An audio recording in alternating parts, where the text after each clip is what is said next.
Hello friends, कैसे हैं आप लोग। आज हम डिस्कस करेंगे the unlawful activities prevention act 1967 के पार्ट 3 पर। इससे पहले हमने पार्ट 1 और पार्ट 2 पर डिस्कस किया था। आज के हमारे इस लेक्चर सीरीज में हम इस पार्ट 3 में चैप्टर 4 और चैप्टर 5 पर डिस्कस करने वाले हैं, जो कि डील करता है टेररिज्म एक्टिविटीज को और टेररिज्म एक्टिविटीज से संबंधित प्रॉपर्टी को। तो आइए समझते हैं क्या है टेररिज्म एक्टिविटीज और क्या है टेररिज्म से उत्पन्न संपत्ति या आगम।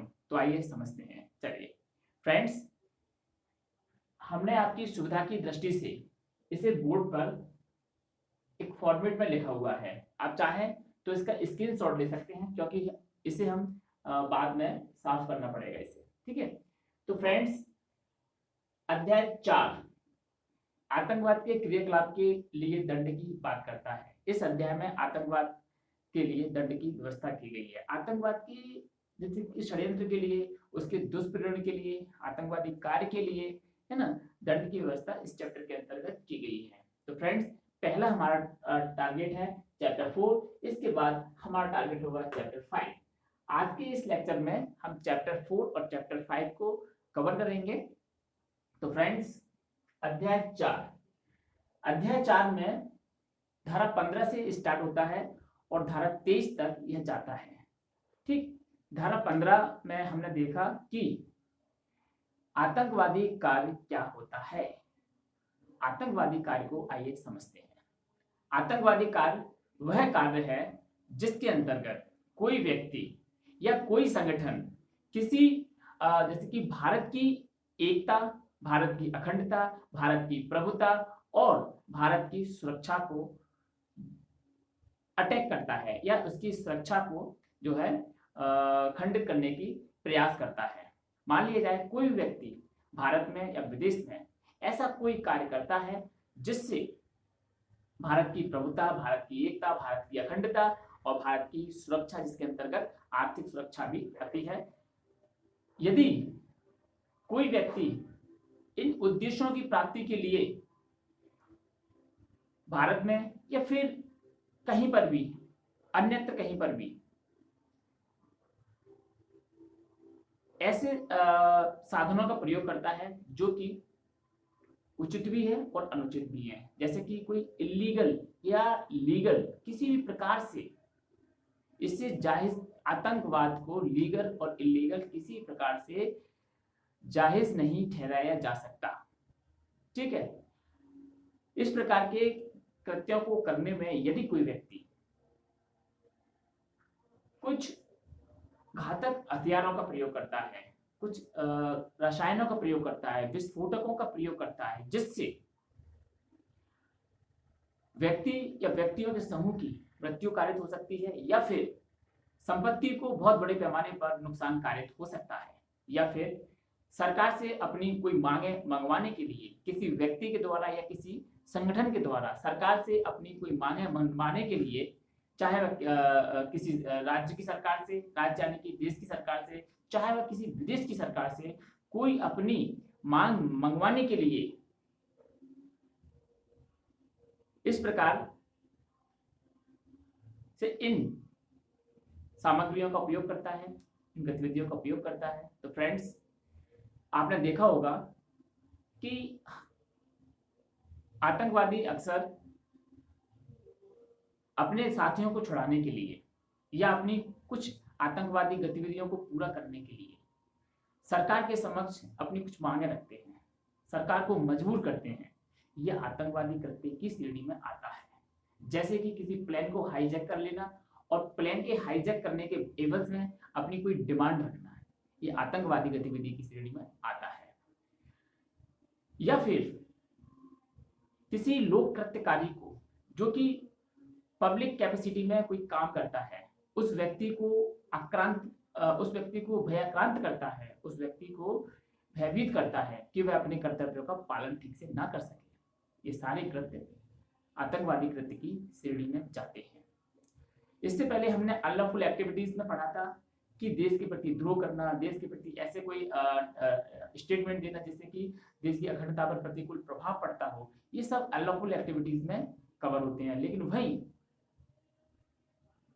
ऐसे कोई कृत्य जो कि देश की एकता, देश की अखंडता, देश की प्रभुता, देश की आर्थिक सुरक्षा को संकट उत्पन्न करते हैं, उसके लिए संकट बन सकते हैं, तो ऐसे कृत्यों को हम आतंकवादी कृत्य की श्रेणी में रखते हैं।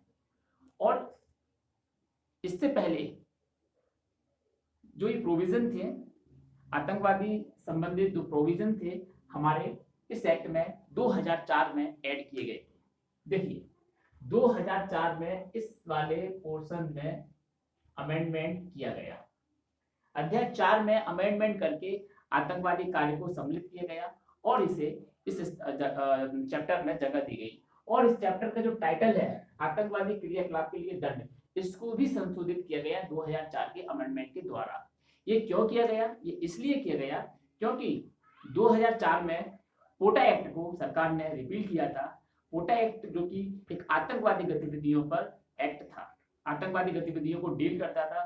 पोटा एक्ट के रिपील हो जाने के बाद इस वैक्यूम को पूरा करने के लिए जो ये कमी थी, इस कमी को पूरा करने के लिए हमारी संसद ने एक नया एक्ट बनाने की अपेक्षा ये बेहतर समझा कि UAPA 1967 में ही संशोधन करके इस एक्ट को ही आतंकवादी गतिविधियों पर अधिकारता प्रदान कर दी जाए। इसके लिए सबसे पहला जो संशोधन इस एक्ट में आतंकवाद को लेकर के हुआ था वह 2004 में किया गया। तो फ्रेंड्स, ये आतंकवादी जो संशोधन है आपको याद रखने हैं, क्योंकि आपने सुना होगा कि अभी कुछ समय पहले MPPSC के द्वारा एक नोटिफिकेशन जारी किया गया था। उस नोटिफिकेशन में इस एक्ट को MPEDPO के सिलेबस में शामिल किया गया है। ठीक है, तो फ्रेंड्स आइए समझते हैं आतंकवादी कार्य। हमने आतंकवादी कार्य को समझ लिया। अब आतंकवादी कार्य को समझने के बाद हमारी जो सेक्शन आती है सेक्शन 15 में आतंकवादी कार्य को बताया गया है। वहीं सेक्शन 16 में आतंकवादी कार्य के लिए दंड की व्यवस्था की गई है। आपको ये सारे दंड, यदि आप मध्य प्रदेश ADPO एग्जाम की तैयारी कर रहे हैं तो आपको ये सब्जेक्ट बहुत डीपली पढ़ना होगा, हर एक सेक्शन को पढ़ना होगा और उस सेक्शन के अंदर जितना भी कंटेंट्स है उस सारे कंटेंट्स को पढ़ना होगा। ठीक है, तो फ्रेंड्स धारा 15 में आतंकवादी कार्य को डिफाइन किया गया था। धारा 16 में आतंकवादी कार्य के लिए दंड दिया गया है। धारा 17 में आतंकवादी निधियां जुटाने के लिए दंड। आपने देखा होगा आतंकवादी बड़े बड़े संगठन होते हैं, ठीक है, उन संगठन के लिए कोई व्यक्ति कार्य जब करेगा जब उसे कुछ मिलेगा। संगठन को चलाने के लिए पैसे की आवश्यकता होती है, निधियों की आवश्यकता होती है। तो कुछ व्यक्ति ऐसे होते हैं जो संगठन के लिए निधि जुटाने का काम करते हैं। तो अगर कोई व्यक्ति आतंकवाद के लिए निधियां जुटाता है, संपत्ति जुटाता है, तो उसे इस एक्ट के अंतर्गत धारा 17 में दंडित किया जाता है। ठीक है, वहीं पर धारा 18 बताती है कि आतंकवादी के लिए दुष्प्रेरण करना, षड्यंत्र करना। यदि कोई व्यक्ति किसी प्रकार से आतंकवाद का दुष्प्रेरण षड्यंत्र करेगा तो उसके लिए क्या दंड दिया जाएगा, धारा 18 बताया गया है। धारा 18A में बताया गया है कि आतंकवाद के शिविर आयोजित करना। जगह जगह पर आतंकवादी जो संगठन होते हैं वह किसी भी बहाने से, किसी भी नाम से शिविर आयोजित करते हैं और शिविरों में अपने एजेंडे को चलाते हैं। धारा 18A बताती है कि कोई भी आतंकवादी शिविर यदि आयोजित किया जाता है तो वह UAPA के अंतर्गत दंडनीय अपराध होगा और वह दंडित किया जाएगा। सेक्शन 18B बताती है कि आतंकवाद के लिए लोगों को, व्यक्तियों को भर्ती करना, यह भी एक अपराध की श्रेणी में आता है। 19 में बताया गया है कि संशय, यदि आतंकवाद, जैसे कि आपने देखा होगा कि क्रिमिनल सिस्टम में जब कोई अपराधी अपराध करता है तो इस प्रकार के अपराधी को अगर कोई व्यक्ति संशय देता है, वह उद्घोषित अपराधी है, उसकी कंडीशंस होती हैं, तो वह भी अपराधी माना जाता है जो व्यक्ति इस प्रकार से संशय देता है। तो फ्रेंड्स एक मिनट,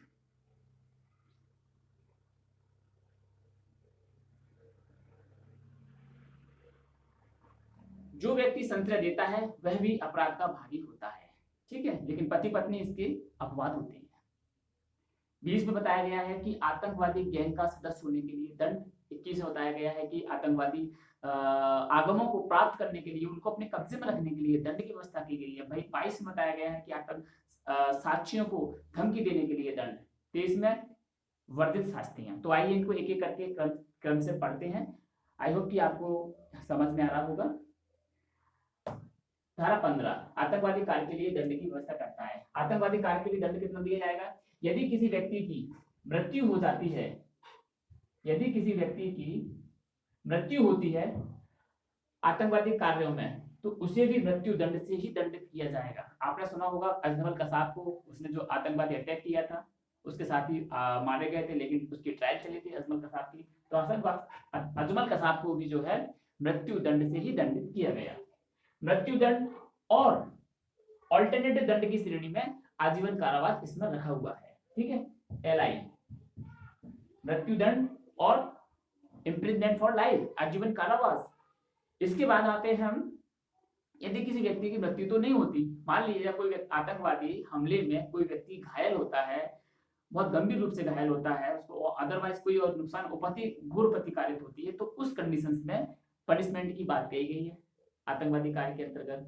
तो उस कंडीशंस में पनिशमेंट कम से कम 5 वर्ष हो सकती है, 5 वर्ष से कम नहीं होगी, 5 वर्ष से ऊपर जा सकती है। कितनी ऊपर जा सकती है?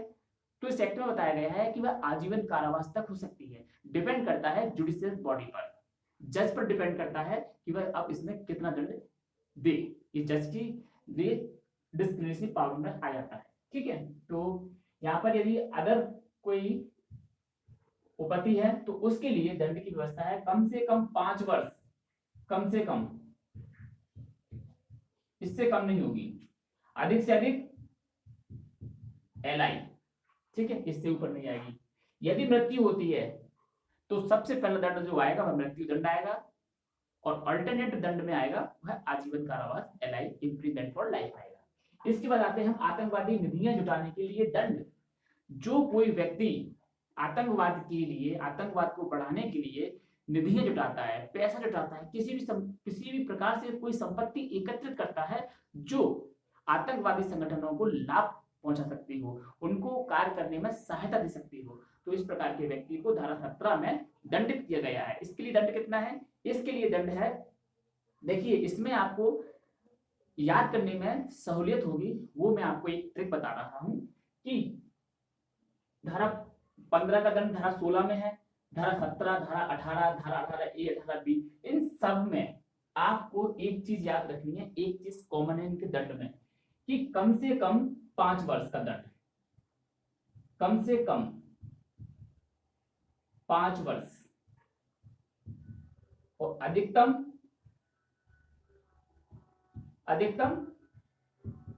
LI इम्प्रिजनमेंट फॉर लाइफ, यानी कि आजीवन कारावास।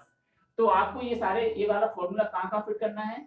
आपको 16 में करना है। मृत्यु दंड को हटा करके अगर कोई दूसरी कंडीशन बनती है, यदि किसी आतंकवादी हमले में किसी व्यक्ति की मृत्यु होती है तो उसे भी मृत्यु दंड से दंडित किया जाएगा, लेकिन यदि मृत्यु नहीं होती है, कोई दूसरी उपपत्ति या घोर उपपत्ति होती है, तो उस कंडीशन में ये वाला फॉर्मूला धारा 16 में फिट हो जाएगा। कम से कम 5 वर्ष, अधिकतम इम्प्रिजनमेंट फॉर लाइफ, यानी कि आजीवन कारावास। यही फॉर्मूला 17 में लागू होगा, यही फॉर्मूला 18 में लागू होगा, और यही फॉर्मूला इसमें, यही फॉर्मूला इसमें, ये सारे फॉर्मूले जो है यहाँ पर लागू होते हैं। तो फ्रेंड्स, आतंकवादी शिविरों का आयोजन करने के लिए जो कोई व्यक्ति आतंकवाद के बढ़ावा देने के लिए शिविर का आयोजन करता है, वहां पर लोगों को इकट्ठा करता है, अपने एजेंडे को लोगों तक पहुंचाता है, उनको आतंकवाद के लिए मोटिवेट करता है, तो ये सारे काम आतंकवादी शिविरों के अंतर्गत आते हैं। और आतंकवादी शिविर लगाना एक दंडनीय अपराध है इस एक्ट के अंतर्गत। आतंकवाद के लिए व्यक्तियों को भर्ती करना किसी भी प्रकार से, तो कोई भी बहाना हो सकता है जिसको लेकर के आतंकवाद के लिए व्यक्तियों को भर्ती किया जा सकता है। भोले भाले बेचारे लोगों को जो आतंकवाद के जो आका होते हैं, तो उनका माइंड वॉश करके उन्हें आतंकवाद की राह पर प्रेरित करते हैं, जो कि एक बहुत ही दुखदायी उनके लिए बाद में साबित होता है। तो फ्रेंड्स, इसके बाद संरक्षण देने के लिए दंड की व्यवस्था की गई है। इसमें बताया गया है कि जो दंड होगा आतंकवाद के लिए 19 में बताया गया है, जो संचय के लिए दंड है उसके लिए यहाँ फॉर्मूला चेंज हो जाएगा। ये 5 वर्ष वाले की जगह या कम से कम 3 वर्ष आ जाएगा, और अधिकतम कितना आ जाएगा LI। लेकिन ये जो प्रोविजंस है संशय देने के लिए दंड, मान लिया जाए कोई आतंकवादी व्यक्ति है या आतंकवादी संगठन है, यदि कोई व्यक्ति ये जानते हुए कि वह आतंकवादी संगठन है, आतंकवादी क्रियाकलाप में इन्वॉल्व है, किसी भी व्यक्ति को, किसी भी संगठन को या किसी गैंग के सदस्य को अपने यहाँ संश्रय देता है, यानी कि अपने यहाँ उसे आश्रय देता है, तो वह व्यक्ति भी अपराध का दोषी होगा जो आश्रय देता है। लेकिन इसमें एक अपवाद है। अपवाद में बताया गया है कि संश्रय देने का जो कार्य है वह यदि पति या पत्नी के द्वारा किया जाता है तो वह इस श्रेणी में नहीं आएगा, उसे इसके लिए दंडित नहीं किया जाएगा। मान लिया जाए कोई आतंकवादी व्यक्ति है, ठीक है, मान लेते हैं, और वह आतंकवादी व्यक्ति आतंकवादी गतिविधियों को करके अपने घर आता है, लेकिन बाद में ये नहीं कहा जाएगा कि वह उसकी पत्नी ने उसे आश्रय दिया, क्योंकि पति पत्नी के जो संबंध होते हैं वह एक वैवाहिक संबंध है और एक विश्वास के संबंध है। इसलिए इनको प्रोटेक्ट करने के लिए लॉ में ये प्रावधान रखे गए हैं कि यदि संश्रय या आश्रय पति या पत्नी के द्वारा दिया जाता है तो वह इस श्रेणी में नहीं आएगा। पति और पत्नी इसके अपवाद है, और इसके अलावा यदि और कोई व्यक्ति होता है वह संश्रय देता है तो वह इसके अंतर्गत आ जाएगा और उसे दंडित किया जा सकता है। दंड कितना है, जैसा कि हम बता चुके हैं, अधिकतम दंड 3 वर्ष और कम से कम दंड 3 वर्ष और अधिकतम दंड आजीवन कारावास तक। ठीक है, इसके बताते हैं धारा 20 पर। धारा 20 बताती है कि आतंकवादी गैंग का सदस्य होने के लिए दंड। कोई भी व्यक्ति आतंकवादी गैंग का जानबूझ करके, जानते हुए, इंटेंशनली किसी आतंकवादी गैंग का सदस्य बनता है तो उसको, यदि ये साबित हो जाता है कि ये व्यक्ति आतंकवादी गैंग का सदस्य है, देखिए फ्रेंड्स, इसमें जितने भी सेक्शन और जितने भी पनिशमेंट है ये ट्रायल के बाद दिए जाएंगे, ट्रायल से पहले नहीं दिए जाएंगे। और जब कोई व्यक्ति ट्रायल में आता है, कोर्ट के विचारण में आता है, तो उस व्यक्ति का पूरा परीक्षण किया जाता है और परीक्षण के बाद ही उसको सजा दी जाती है। ठीक है, तो ये साबित जब हो जाता है कि आतंकवादी गैंग का कोई भी व्यक्ति आतंकवादी गैंग का सदस्य है जानबूझकर, इंटेंशनली, तो फिर उसे इसके अंतर्गत दंडित किया जा सकता है।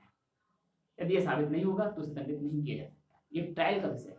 तो इसके लिए दंड की कितनी व्यवस्था की गई है? इसके लिए जो दंड की व्यवस्था की गई है वह है आजीवन कारावास। इस सेक्शन 20 और 21 इन दोनों ही धाराओं में कॉमन पनिशमेंट की बात कही गई है। देखिए सेक्शन 20 और सेक्शन 22 इन दोनों के लिए आजीवन कारावास की बात कही गई है। इनमें आजीवन कारावास इंपोज किया जाएगा। ठीक है, आजीवन कारावास, इम्प्रिजमेंट फॉर लाइफ। इसके बाद आते हैं हम सेक्शन 21 पर। 21 में बताया गया है कि आतंकवाद के आगमों को धारित करने के लिए दंड। यदि कोई व्यक्ति जानबूझकर, जानते हुए, ये बार-बार वर्ड यूज हो रहा है, जानबूझकर, जानते हुए कोई व्यक्ति आतंकवाद के आगमों को, वह किसी भी प्रकार की हो सकती है, कोई भी संपत्ति हो सकती है, इसमें वर्ड यूज किया गया है आतंकवाद के आगम को यदि कोई धारण करता है तो उस व्यक्ति को इस धारा 21 के अंतर्गत दंडित किया जा सकता है, जानबूझकर धारण करता है। ठीक है, तो इनके लिए कॉमन पनिशमेंट कितनी है? आजीवन कारावास, यानी कि सेक्शन 21 और सेक्शन 20 के लिए जो पनिशमेंट है इस एक्ट में, यूएपीए में, वह एक कॉमन पनिशमेंट है और दोनों के लिए एक ही पनिशमेंट है, यानी कि इम्प्रिजमेंट फॉर लाइफ, आजीवन कारावास। इसके बाद आते हैं हम सेक्शन 22 पर। सेक्शन 22 यह बताती है कि साक्षियों को धमकी देने के लिए दंड। यदि कोई व्यक्ति आतंकवाद से संबंधित किसी मामले में कोई व्यक्ति साक्षी है और उस साक्षी को धमकाता है, उसको अंडर प्रेशर करता है कि यदि आपने साक्षी बने या आपने कोई साक्ष्य दिया तो आपके खिलाफ कोई एक्शन लिया जा, मतलब आपके खिलाफ कोई भी एक्शन लिया जा सकता है आतंकवादी संगठन द्वारा या आतंकवादी गैंग के द्वारा या किसी आतंकवादी व्यक्ति के द्वारा, तो उस दशा में उस व्यक्ति को दंडित करने की बात की गई है। यहाँ पर फ्रेंड्स साक्षियों को धमकी देने के लिए दंड की बात की गई है। साक्षियों को धमकी देने के लिए दंड कितना दिया जाएगा?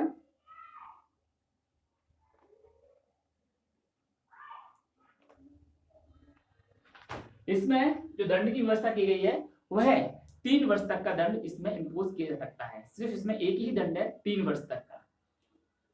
सेक्शन 22 में 3 वर्ष का ये दंड इंपोज किया जाएगा। इसके बाद section 20A sections 22A, 22B और 22C, ये 3 सेक्शंस आपको देखने को मिलती हैं। सेक्शन 22A में कंपनी के द्वारा अपराध की बात कही गई है। सेक्शन 22B में किसी सोसाइटी या न्यास के द्वारा अपराध की बात कही गई है। वहीं पर सेक्शन 22C में दंड की व्यवस्था की गई है। यदि कोई व्यक्ति इस अधिनियम के अंतर्गत कार्य करने वाला कोई व्यक्ति यदि कंपनी है, सोसाइटी है या न्यास है, तो उस स्थिति में उसे कितना दंड दिया जाएगा?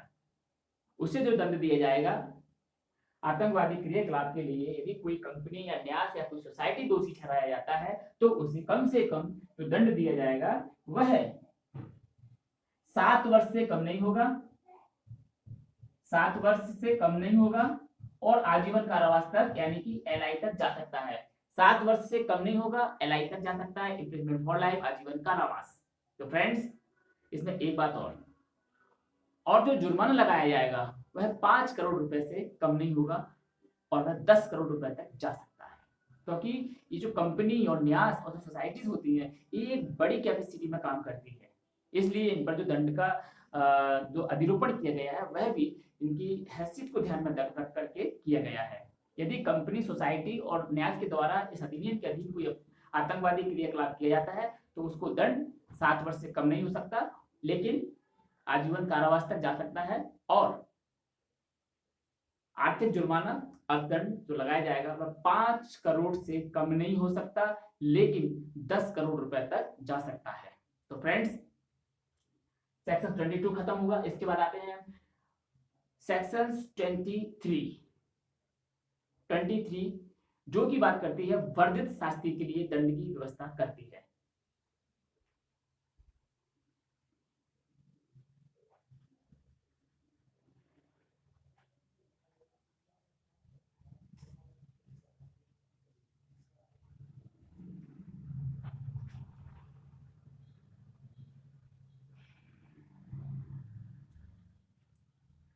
फ्रेंड्स, सॉरी, और लाइट सेटअप करने के लिए हम गए थे।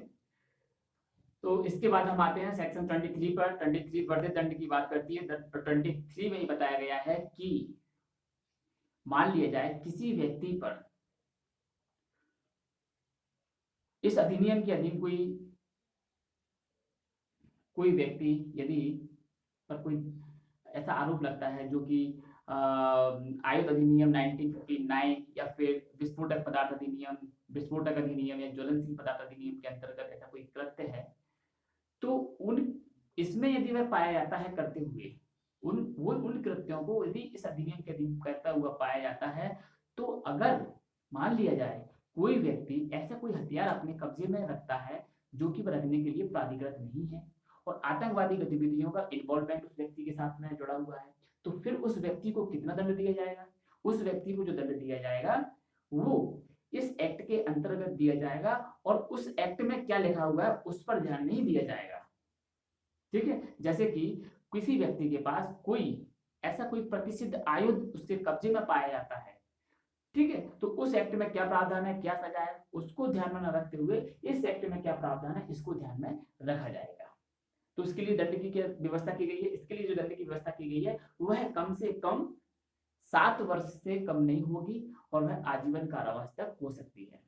23 में वर्धित शास्तियों में 7 वर्ष से कम नहीं होगी, 7 वर्ष से कम नहीं और अधिकतम एलआई तक। तो फ्रेंड्स, उम्मीद करते हैं कि आपको ये वाला चैप्टर समझ में आया होगा। इसके बाद आते हैं हम अपने नेक्स्ट चैप्टर पर जो कि हमें बताता है संपत्ति का समापरण किस प्रकार से किया जा सकता है, आतंकवाद के आगमों का समापरण किस प्रकार से किया जा सकता है। तो फ्रेंड्स, अध्याय 5 में बताया गया है कि आतंकवाद के आगमों से संबंधित आगमों का समापरण, इसमें हमें पहले ही एक संशोधन देखने को मिलता है। 2013 में इसमें एक संशोधन किया गया है और इसमें ये बताया गया है कि आतंकवाद के आगमों का समापरण या फिर आतंकवाद के आगमों का समापरण या ऐसी की संपत्ति का समापरण जो कि जिसका प्रयोग आतंकवाद के लिए किया जाना आशयित है। ठीक है, इसमें धारा 24 से 34 तक इसको कवर किया गया है। धारा 34 सेक्शन 24 से 34 तक इसे कवर किया गया है और इसमें बताया गया है कि किस प्रकार से आतंकवाद के आगमों को समाप्त किया जा सकता है, किस प्रकार से उनको अभिग्रहण किया जाएगा और किस प्रकार से उनको कुर्क किया जाएगा, किसके द्वारा उन्हें कुर्क किया जाएगा, वह कौन सी अथॉरिटी होगी, वह कौन सा प्राधिकारी होगा जिसके द्वारा इस संपत्ति को अटैच, अभिग्रहण और समापन किया जाएगा। इस अध्याय में आपको मुख्यतः 3 वर्ड देखने को मिलेंगे। पहला वर्ड अभिग्रहण, दूसरा वर्ड जो आएगा वह आएगा कुर्की और तीसरा वर्ड जो आएगा वह आएगा समापन। तो फ्रेंड्स आइए चलते हैं अपने विधिक प्रावधानों की ओर। इसमें सेक्शन 24 पहले हमें देखने को मिलती है। इस अध्याय की पहली जो सेक्शन है वह सेक्शन 24 है। सेक्शन 24 में बताया गया है कि आतंकवाद के आगमों के प्रति निर्देश के अंतर्गत ऐसी कोई संपत्ति आती है जिसका उपयोग आतंकवाद के लिए किया जाना है या किया जाना आशयित है। ठीक है, ऐसी कोई भी संपत्ति हो सकती है, वह कैश में हो सकती है, वह स्थावर हो सकती है, वह जंगम हो सकती है, मूर्त हो सकती है, अमूर्त हो सकती है, भौतिक अभौतिक किसी प्रकार की संपत्ति, जो कि हमने संपत्ति की परिभाषा में इस सेट की परिभाषा संपत्ति में जो पढ़ा था, वो किसी प्रकार की संपत्ति इसमें हो सकती है। तो फ्रेंड्स आतंकवाद के आगमों के प्रति निर्देश के अंतर्गत 24 में बताया गया है।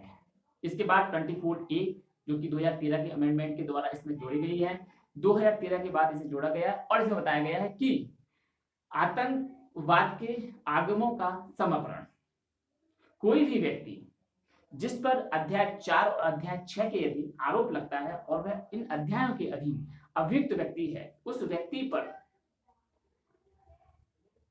अध्याय 4 और अध्याय 6, जिसमें अध्याय 6 में आतंकवादी संगठन के बारे में बात कही गई है, वही अध्याय 4 में आतंकवादी कार्य के बारे में बात कही गई है। यदि कोई व्यक्ति इन दोनों अध्यायों के अंतर्गत आता है तो उसकी संपत्ति सबसे पहले अभिग्रहण की जाएगी, कुर्क की जाएगी और बाद में समाप्त हो जाएगी। तो फ्रेंड्स ऐसा कोई व्यक्ति इसमें बताया गया है कि ऐसा कोई व्यक्ति चाहे उस पर अध्याय 4 या अध्याय 6 के अधीन आरोप लगा हो या ना लगा हो, उसकी ट्रायल चली हो या ना चली हो, उसको कन्विक्शन दिया गया हो या ना दिया गया हो, यदि यह पाया जाता है कि वह आतंकवाद के आगमों को अपने कब्जे में रखता है तो उस व्यक्ति पर इस धारा के अंतर्गत कार्रवाई की जा सकती है, धारा 24A के अंतर्गत।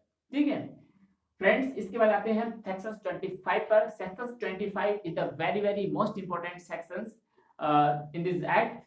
फ्रेंड्स सेक्शन 25 में बताया गया है कि इन्वेस्टिगेशन ऑफिसर्स और डेजिग्नेटेड ऑफिसर्स यानी कि अन्वेषण अधिकारी और अभिहित प्राधिकारी की शक्तियां, ठीक है, और अभिहित प्राधिकारी के आदेश के विरुद्ध अपील। तो फ्रेंड्स जब कोई संपत्ति धारा 25 के अंतर्गत अभिग्रहित की जाती है या उसको सीज किया जाता या उसको अटैच किया जाता है तो ये प्रावधान उस पर लागू होते हैं सेक्शन 25 के। तो आइए समझते हैं क्या है सेक्शन 25। सेक्शन 25 में बताया गया है कि जब किसी इन्वेस्टिगेशन ऑफिसर्स को, ये इन्वेस्टिगेशन ऑफिसर्स कौन है? Investigation officers according to NIA national investigation agency 2008 के अंतर्गत अपॉइंटेड व्यक्ति को अन्वेषण अधिकारी यहां माना गया है।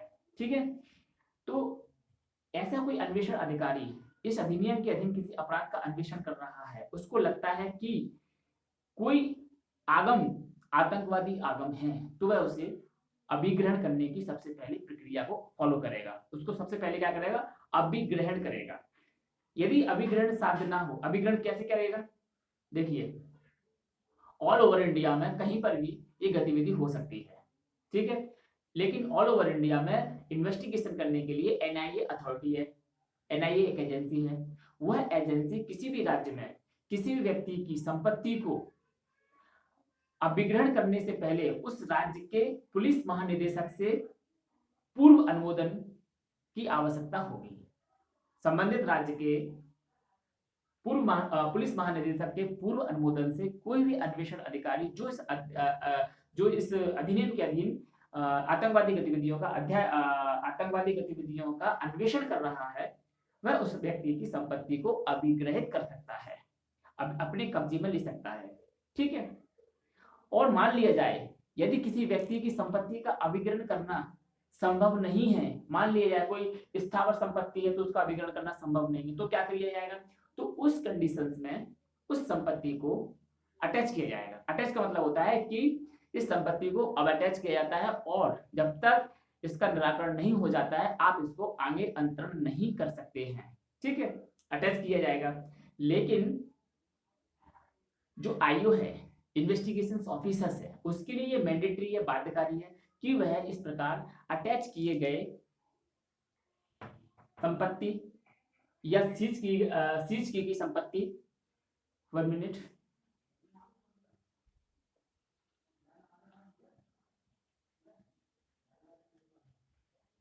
लाइटिंग की प्रॉब्लम्स आ रही है फ्रेंड्स, कोई बात नहीं। यदि कोई इन आईओ के द्वारा इस अधिनियम के इस अध्याय के अधीन कोई संपत्ति अटैच की जाती है, कोई संपत्ति अभिग्रहण की जाती है, तो वह इसकी सूचना 48 घंटे के अंदर अंदर अभियुक्त अधिकारी को देगा, जिसे हम डेजिग्नेटेड अथॉरिटी के नाम से जानते हैं। आपको हमने बताया था कि डेजिग्नेटेड अथॉरिटी कौन हो सकता है। यदि केंद्र सरकार के द्वारा डेजिग्नेटेड अथॉरिटी अपॉइंट की जाती है तो वह केंद्र सरकार के ज्वाइंट सेक्रेटरी, सोचिए आप कितनी बड़ी पोस्ट है ज्वाइंट सेक्रेटरी। ज्वाइंट सेक्रेटरी उसके हेड होंगे। ज्वाइंट सेक्रेटरी को डेजिग्नेटेड अथॉरिटी बनाया जाएगा। और यदि राज्य के द्वारा किया जाता है तो राज्य सरकार का सचिव उस डेजिग्नेटेड अथॉरिटी में प्रमुख व्यक्ति होगा या डेजिग्नेटेड अथॉरिटी के रूप में काम करेगा। ठीक है, सचिव रैंक के ऑफिसर्स को यहाँ पर डेजिग्नेटेड अथॉरिटी माना गया है। तो फ्रेंड्स ये एक बहुत बड़ी पोस्ट है डेजिग्नेटेड अथॉरिटी, आप समझो। इसके बाद जैसे ही डेजिग्नेटेड अथॉरिटी के पास ये इंफॉर्मेशन आती है कि किसी व्यक्ति की संपत्ति को अटैच किया गया है या उसे सीज किया गया है, तो अब आगे कार्रवाई क्या होगी? आगे ये कार्रवाई होगी कि वह अथॉरिटी उस व्यक्ति को सुनवाई का अवसर देगी और सुनवाई का अवसर देने के बाद उस संपत्ति को जो कि आईओ के द्वारा अटैच की गई थी, सीज की गई थी, उसको कंफर्म कर देगी उस आदेश को और उसको बरकरार रखेगी या फिर उसको रिवोक कर लेगी। दो में से एक कोई काम डेजिग्नेटेड अथॉरिटी के द्वारा, अभियुक्त प्राधिकारी के द्वारा किया जाएगा। ठीक है, अब यदि मान लिया जाए डेजिग्नेटेड अथॉरिटी के द्वारा कोई आदेश पारित किया और उस आदेश से कोई व्यक्ति व्यथित है, परेशान है, तो अब क्या किया जाएगा आगे? ये जो अभी जो खेल चल रहा है ना आतंकवाद के संबंध में, यह सरकार के स्तर पर चल रहा है। ठीक है, किसी व्यक्ति को सस्पेक्ट होने के आधार पर उसकी संपत्ति को कुर्क कर लिया गया है, उसकी संपत्ति को सीज कर लिया गया है, तो अब उसके आगे क्या राइट्स होते हैं उनको जानते हैं। तो सेक्शन 25 की सेक्शन 6 में बताया गया है, सेक्शन 25 सब सेक्शन 6 में अपील की बात कही गई है। ऐसा व्यक्ति जिसकी संपत्ति अटैच की गई है वह अपनी संपत्ति के अटैच करने के 30 दिन के अंदर विद इन 30 डेज, 30 दिन के अंदर न्यायालय को अपील कर सकेगा। ठीक है, ये अपील जो है न्यायालय को कर सकेगा 30 दिन के अंदर। ये न्यायालय कौन सा होगा भाई? ये न्यायालय कौन सा होगा? न्यायालय हमने पढ़ा था, न्यायालय डेफिनेशन क्लॉज में न्यायालय वह होगा जो एनआईए एक्ट की धारा 11 के अंतर्गत जिसे स्पेशल कोर्ट डिसाइड किया गया है, वही न्यायालय होगा। और उस ट्रायल कोर्ट में इसकी जो अपील की जा रही है ना, इस ऑर्डर की, डेजिग्नेटेड अथॉरिटी के अगेंस्ट जिस ऑर्डर की अपील की जा रही है, वह विचारण न्यायालय में की जा रही है, जो कि स्पेशल कोर्ट होता है, ना कि हाई कोर्ट। ठीक है, अब यहाँ पर जब ये अपील कर दी जाती है तो उस कंडीशंस में क्या होगा? 25 सबसेक्शन 6 में अपील के प्रोविजन है, यहाँ अपील कर दी गई है। अब यहाँ क्या होगा? न्यायालय संबंधित व्यक्ति की सुनवाई करेगा और सुनवाई करने के लिए उसे नेचुरल जस्टिस के नियम का पालन भी करेगा, सामने वाले व्यक्ति को अवसर भी देगा अपनी बात कहने का। दो काम करेगा, या तो वह अभियुक्त प्राधिकारी के आदेश को पुष्ट करेगा या फिर उसके आदेश को पलट देगा और इस आदेश को जो है रिवोक यानी कि वापस कर लेगा। ठीक है, दो काम करेगा। मान लिया जाए यदि न्यायालय के द्वारा उस आदेश को कंफर्म किया जाता है कन्फर्म कर दिया। अभिहित अधिकारी के आदेश को अभिहित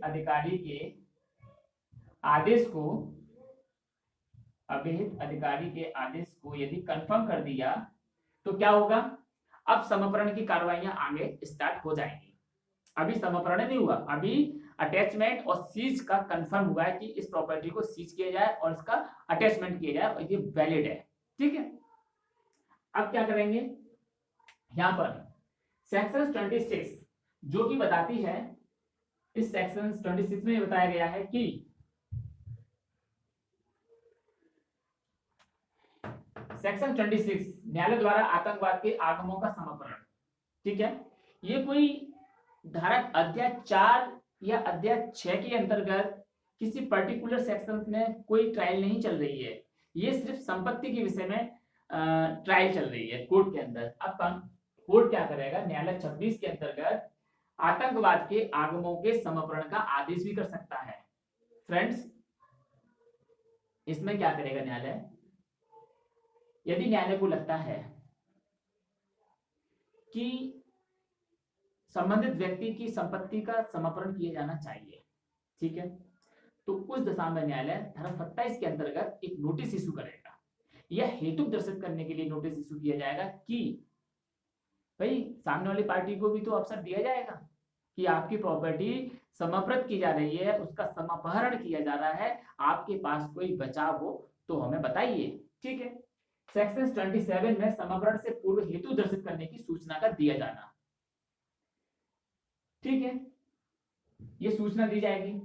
सूचना देने पर यदि कोई व्यक्ति आता है और न्यायालय को ये कंसीडर करने में सफल हो जाता है और न्यायालय को सेटिस्फाई कर देता है कि वह उस व्यक्ति वह जो संपत्ति है वह इसमें हितबद्ध है और यह समर्पण के दायित्वाधीन नहीं है, तो न्यायालय क्या करेगा, न्यायालय उस ऑर्डर को रिवॉक कर लेगा। और यदि वह उसको न्यायालय को कंसीडर करने में सफल नहीं हो पाता है तो फिर न्यायालय क्या करेगा, समर्पण की कार्रवाइयों को आगे बढ़ाएगा। लेकिन नोटिस इशू करना न्यायालय के लिए मैंडेटरी है, बाध्यकारी है। 27 का नोटिस इशू धारा 26 की कार्रवाइयों के लिए धारा 27 का नोटिस न्यायालय के द्वारा इशू किया जाएगा। ठीक है, वो इशू कर दिया।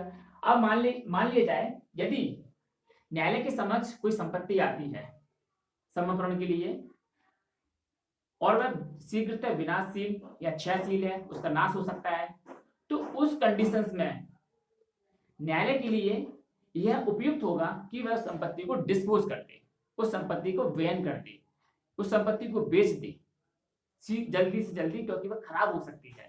जब न्यायालय इस धारा के अंतर्गत संपत्ति को बेचता है तो उस कंडीशंस में धारा 459 सीआरपीसी के प्रोविजंस लागू होते हैं। ठीक है, धारा 459 में बताया गया है कि यदि कोई आगम शेष बचता है तो उस पार्टी को दिया जाएगा, जो भी XYZ। ठीक है, इसके बाद यदि कोई प्रॉपर्टी शीघ्रता क्षयशील नहीं है और स्थावर संपत्ति है तो स्थावर संपत्ति की दशा में उसका प्रशासक नियुक्त न्यायालय के द्वारा किया जा सकता है। ठीक, इसके बाद आते हैं सेक्शन 28 पर, जो कि अपील की बात करती है। फ्रेंड्स, यदि न्यायालय के द्वारा समर्पण का आदेश दिया जा चुका है, न्यायालय के द्वारा किसी व्यक्ति की संपत्ति जब्त की जा चुकी है, उसको फॉर फ्यूचर किया जा चुका है, तो उसके बाद अब उसको क्या रेमेडीज है,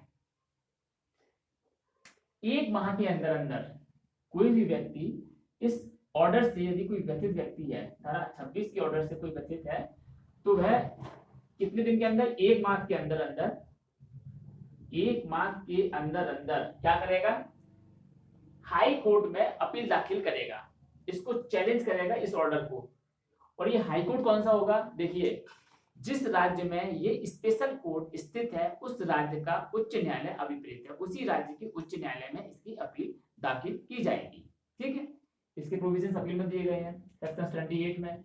सेक्शन 29 समर्पण का इस अधिनियम के अंतर्गत अन्य दंडों में बाधा न डाला जाना। देखिए, समर्पण का कोई भी दंड, यदि संपत्ति को समर्पित कर लिया गया और बाद में उसे किसी अन्य धारा में दंडित किया जाता है, तो ये नहीं कहा जाएगा कि पहले समर्पण का दंड दिया जा चुका है और उसे अब कोई दंड नहीं दिया जाएगा। इसमें साफ साफ लिखा हुआ है कि समर्पण का अन्य दंडों में बाधा न डाला जाना। ये अतिरिक्त होगा, दंड के अतिरिक्त होगा समर्पण का दंड, संपत्ति के समर्पण का दंड। सेक्शन 30 पर आते हैं, तीसरे पक्षकार द्वारा दावे। जैसा कि हम पढ़ चुके हैं 27 में कोई व्यक्ति आता है कि वो दायित्वाधीन नहीं। इसी प्रकार से धारा 30 में ऐसा कोई व्यक्ति आता है, तीसरा पर्सन आता है और वो कहता है कि भाई ये संपत्ति में मैं बोनाफाइड हूँ, सद्भावी अंतरिती हूँ, इस संपत्ति को अटैच नहीं, समर्पित नहीं किया जा सकता है। तो उस दशा में न्यायालय को यदि कंसीडर कर देता है कि वह बोनाफाइड है, यानी कि सद्भावी अंतरिती है, या अंतरक पर लागू नहीं होती, या सिर्फ अंतरिती पर लागू होती है। यदि अंतरिती बोनाफाइड है तो है या इसके अंतर्गत लाभ उठा सकता है धारा 30 के अंतर्गत, और इस ऑर्डर को सेट असाइड करवा सकता है।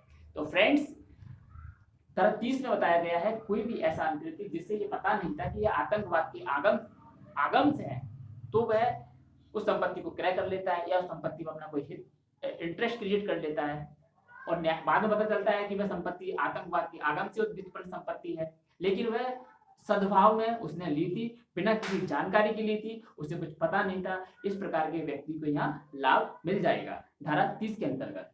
ठीक है, धारा 30 के बाद धारा 31 पर आते हैं, जो कि बताती है अभिहित प्राधिकारी की बात। अभिहित प्राधिकारी की शक्ति क्या होगी? अभिहित प्राधिकारी को सिविल न्यायालय की शक्ति होगी, ये धारा 31 में बताया गया है। सीपीसी के अंतर्गत एक सिविल न्यायालय की शक्ति अभिहित प्राधिकारी के पास होगी। धारा 32 में बताया गया है कि कुछ अंतरणों का अकृत और शून्य होना, यानी कि मान लिया जाए धारा 25 के अंतर्गत कोई आदेश किया गया है अभिग्रहण का या फिर संपत्ति के सीज का, ठीक है, और धारा 27 के अंतर्गत कोई न्यायालय के द्वारा समर्पण की सूचना जारी की गई है, ठीक है। उन दोनों के बीच में यदि किसी व्यक्ति ने उस संपत्ति को अंतरित कर दिया, यदि मान लिया किसी व्यक्ति को ये नोटिस मिलता है कि न्यायालय में हाजिर हो, कारण दर्शित करे कि क्यों ना उसकी संपत्ति को समर्पित कर लिया जाए, तो उस दशा में व्यक्ति क्या कर सकता है, न्यायालय में जाने से पहले संपत्ति को अंतरित कर सकता है, और ये बहाना लगा सकता है कि संपत्ति उसकी है ही नहीं, ठीक है, ऐसा हो सकता है। तो इसी एक्ट को ध्यान में रखते हुए क्या किया, धारा 32 में बताया गया यदि धारा 25 के अंतर्गत कोई आदेश जारी हो गया है या धारा 27 के अंतर्गत कोई सूचना जारी कर दी गई है न्यायालय के द्वारा, और इस दरमियान इस बीच में यदि आपने संपत्ति को किसी दूसरे व्यक्ति को ट्रांसफर कर दी है, तो वह ट्रांसफर धारा 26 में समर्पण का आदेश करने के पश्चात शून्य होगा, अकृत होगा, नल एंड वॉइड होगा, उस पर कोई ध्यान नहीं दिया जाएगा, ठीक है। धारा 32 में ये बताया गया है सूचना या आदेश के बाद कोई भी ट्रांसफर कोई भी अंतरण वैलिड नहीं होगा। इसके बाद आते हैं हम धारा 33 पर। धारा 33 में बताया गया है कतिपय व्यक्तियों की संपत्ति का समापरण, ठीक है।